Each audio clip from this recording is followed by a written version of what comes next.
Hello friends. சாமி படத்துக்கு முன்னாடி டம்ளரில் தண்ணி வைக்கிறீங்களா?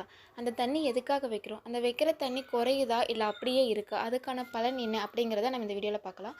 ஃபஸ்ட்டு நம்ம ஏன் சாமி படத்துக்கு முன்னாடி தண்ணி வைக்கிறோம் அப்படின்னா, நாம் தண்ணி குடிக்கிறோம் இல்லையா? அந்த மாதிரி நம்ம சாமி படத்தில் இருக்கக்கூடிய தெய்வங்களுக்கும் உயிர் இருக்குது. அவங்க நம்மளை வழிநடத்தக்கூடியவங்க. அவங்களுக்கும் பசி இருக்கும், தண்ணி தாகமாக இருக்கும். ஸோ நாம் வைக்கிற தண்ணி தான் அவங்களோட தாகத்தை தீர்க்குமா அப்படின்னு சொல்லி கேட்கக்கூடாது.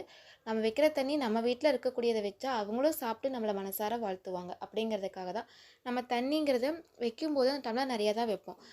இன்றைக்கி வைக்கிறோன்னா நாளைக்கு எடுத்து பார்க்கும்போது அந்த தண்ணியோட அளவு கொஞ்சம் கம்மியாக இருக்கும். நான் வைக்கிற தண்ணி கம்மியாக இருக்குது இல்லை அப்படியே இருக்குது அப்படின்னு சொல்லி பார்த்தா, தண்ணி கம்மியாகிறது ரொம்ப ரொம்ப நல்ல விஷயம். அது பகவானே அந்த தண்ணியை கொஞ்சம் எடுத்துக்கிட்டாங்க, நம்ம படத்தில் இருக்கிற சாமிங்கெல்லாம் எடுத்துக்கிட்டாங்கன்னு சொல்லி நம்ம நினச்சிக்கலாம். ஒரு சிலர் தண்ணி இன்றைக்கி வச்சாங்கன்னா அது ஒரு வாரத்துக்கு மாற்றாமல் வச்சுருப்பாங்க. அந்த தண்ணி மேலெல்லாம் ஒரு மாதிரி ஆடை மாதிரி அழுக்கறின மாதிரி இருக்கும். அந்த மாதிரியெல்லாம் இருக்கவே கூடாது.